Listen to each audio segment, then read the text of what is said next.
سوالات کا سلسلہ شروع کرتے ہیں. اگر جی یہ روزے میں ٹوتھ برش کرنا وہ کیسا ہے کہ روزے کی حالت میں ٹوتھ برش کرنا جو ہے وہ جائز ہے، اس میں کوئی ایسی بڑی قباحت نہیں ہے، لیکن زیادہ بہتر یہ ہے کہ ٹوتھ برش رات کو کیا جائے اور دن کو مسواک کر لی جائے.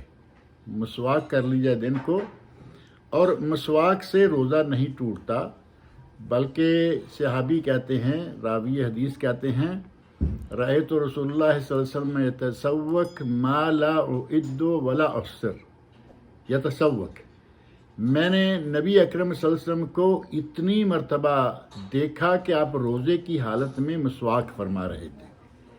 تو روزے کی حالت میں مسواک کرنا، یہ صحیح بخاری شریف میں امام بخاری نے ایک ترجمۃ الباب میں ذکر کیا ہے، اور اسی طرح ترمذی میں بھی یہ حدیث موجود ہے کہ نبی صلی اللہ علیہ وسلم روزے کی حالت میں مسواک کیا کرتے تھے. لہذا اگر کوئی مسواک کرتا ہے تو یہ سنت سے ثابت عمل ہے، اور مسواک کی جگہ ہی یہ ٹوتھ برش ہے. لیکن اس ٹوتھ برش میں جو کریم استعمال ہوتی ہے وہ ذرا بڑی تیز ہوتی ہے، اس کے گلے سے آگے اتر جانے کا احتمال رہتا ہے. اگر کوئی پوری پابندی کے ساتھ اپنے گلے کو اتنا دبا کے رکھنے کی صلاحیت رکھتا ہے کہ وہ معجون اندر نہیں جانے دے گا، ٹوتھ پیسٹ جو ہے پیسٹ اندر نہیں جانے دے گا، تو وہ کر سکتا ہے. لیکن زیادہ احتیاط اس میں ہے کہ دن کے وقت وہ مسواک کر لے اور رات کو وہ برش کر لے. بہتر. جزاک اللہ خیر. اظہر عباس صاحب کہہ رہے ہیں کہ ان کو ان میوٹ کیا جائے.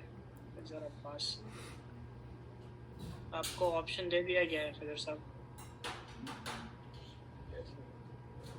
اظہر عباس جی.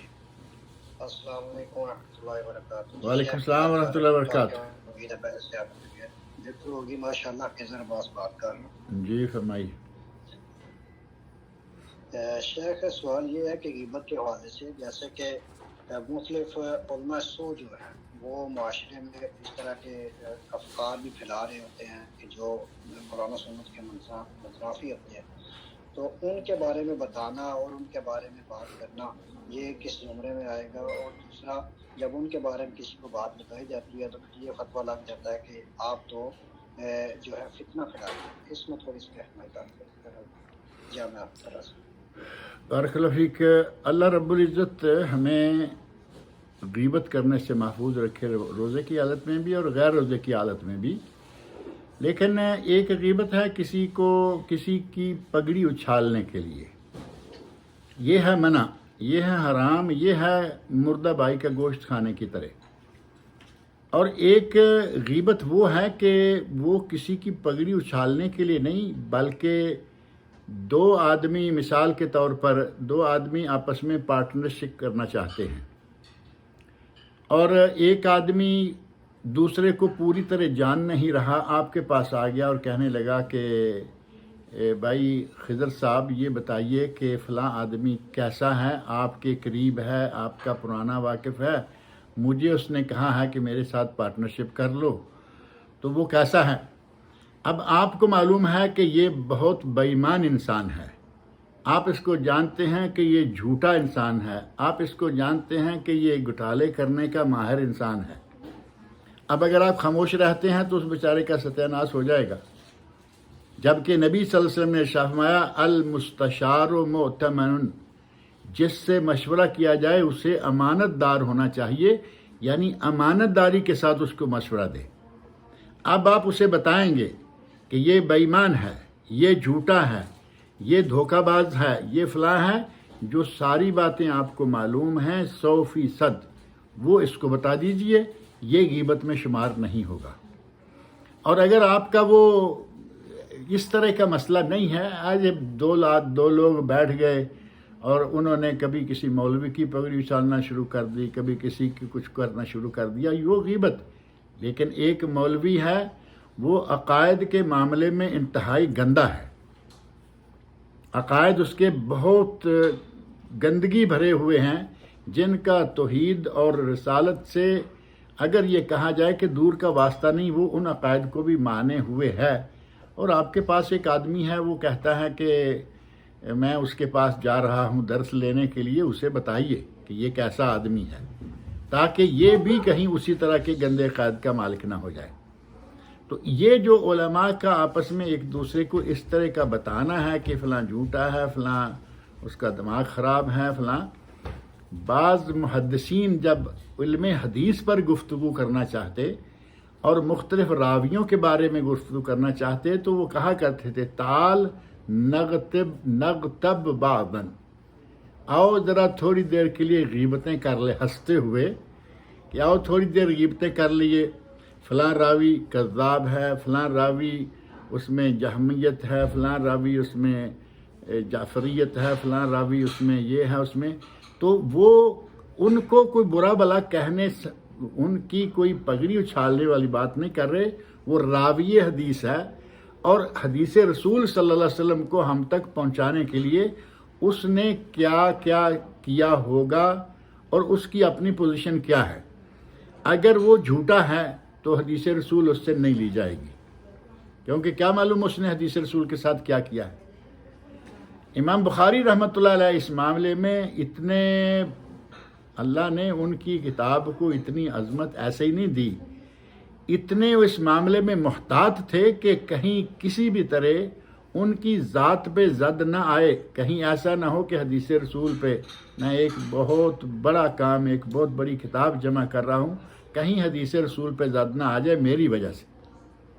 انہوں نے کچھ پیسے لیے، ماں نے پیسے دیے، کسی سفر پہ جا رہے ہیں، اور کہیں بیٹھ کے انہوں نے پیسے گنے، اور اس وقت کوئی آدمی دیکھ رہا تھا، جیسے بعض لوگوں کی عادت ہوتی ہے نا، منہ ادھر ہے اور دیکھ ادھر رہے ہیں، کنکھیوں سے، جس کو کہتے ہیں کنکھیوں سے، کنکھیوں سے، تو ایک سائڈ سے وہ دیکھ رہا تھا، اس نے دیکھ لیا پیسے کتنے، کشتی میں بیٹھے، شور مچا دیا میرے پیسے گم ہوئے، کہاں کتنے تھے، تو اس نے چونکہ دیکھا ہوا تھا اتنے ہیں۔ اب امام بخاری رحمۃ اللہ علیہ کو سمجھ آ گئی کہ یہ آدمی جو ہے یہ مجھے داغدار کرنے کے چکر میں ہے، اور اگر میں آج اس پیسے کی خاطر میری ذات داغدار ہو گئی تو حدیث رسول صلی اللہ علیہ وسلم کا لوگ کیا کہیں گے۔ انہوں نے وہ پیسے نکالے اور ساتھ ہی سمندر میں ڈال دیے، کشتی میں سوار تھے، پیسے سمندر میں پھینک دیے، پیسے کی پرواہ نہیں کی، لیکن اس آدمی کا داؤ نہیں چلنے دیا۔ تو اس طرح کی اگر باتیں ہوں نا کہ محدثین آپس میں جو راویان حدیث ہیں ان کے بارے میں کہہ رہے ہیں یہ ہے، وہ ایسا ہے، وہ ویسا ہے، تو وہ حدیث رسول کے تحفظ کے لیے، حدیث رسول کی صیانت کے لیے یہ کر رہے ہیں، اسے غیبت نہیں کہا جائے گا۔ مشورہ مانگا کسی نے، صحیح مشورہ دے دیا، غیبت نہیں کہا جائے گا۔ دو آدمی الیکشن پہ کھڑے ہو گئے، الیکشن کی پوزیشن کو سے قطع نظر، ایک آدمی ایسا ہے اور دوسرا ویسا ہے، دونوں کے بارے میں آپ جانتے ہیں اچھی طرح، ایک آدمی کہا کہ ووٹ کس کو دیں، اسے صاف لفظوں میں کہیے کہ اس میں یہ عیب ہے، اس میں یہ اچھے اوصاف ہیں، یہ بھی غیبت نہیں ہوگی۔ اسی طرح عورت ہے، اس پہ شوہر ظلم کر رہا ہے، قاضی کے پاس جا کے اس کا ظلم بیان کرے، غیبت نہیں ہوگی۔ اور ایک آدمی پر کسی نے ظلم کر دیا، اب وہ قاضی کے سامنے جا کر اس کا وہ ظلم بیان کرے تو یہ بھی غیبت نہیں ہوگی۔ غیبت کی ایک حد ہے، ایسے چسکے لینے کے لیے یا کسی دوسرے کی بلا وجہ پگڑی اچھالنے کے لیے، اس کو داغدار کرنے کے چکر میں جو جان بوجھ کر اس طرح کی باتیں کرتا ہے اسے غیبت کہتے ہیں، وہ منع ہے۔ جی خضر صاحب، مرسلین صاحب، جی جزاک اللہ خیر عاشق صاحب، جزاک اللہ خیر۔ آپ اتنی دیر پھر خاموش کیوں رہ جاتے ہیں؟ مجھے شک ہو جاتا ہے کہ آپ لوگ چلے گئے۔ انمیوٹ، اصل میں ہوسٹ دوسرے ہیں اور میں ہوسٹ دوسرے ہیں اور آپ تیسرے ہیں اور میں چوتھا ہوں۔ چلیے، نہیں میں نے کہا کہ مرسلین کراچی چلے گئے۔ نہیں ہم یہیں پر ہی۔ اچھا فرمائیے۔ اچھا، یہ ایک سوال آیا ہے کہ جب بچوں کو صف پہ کھڑا کیا جاتا ہے بڑوں کے بیچ، تو ان کی ایڑی سے ملانی چاہیے یا پنجہ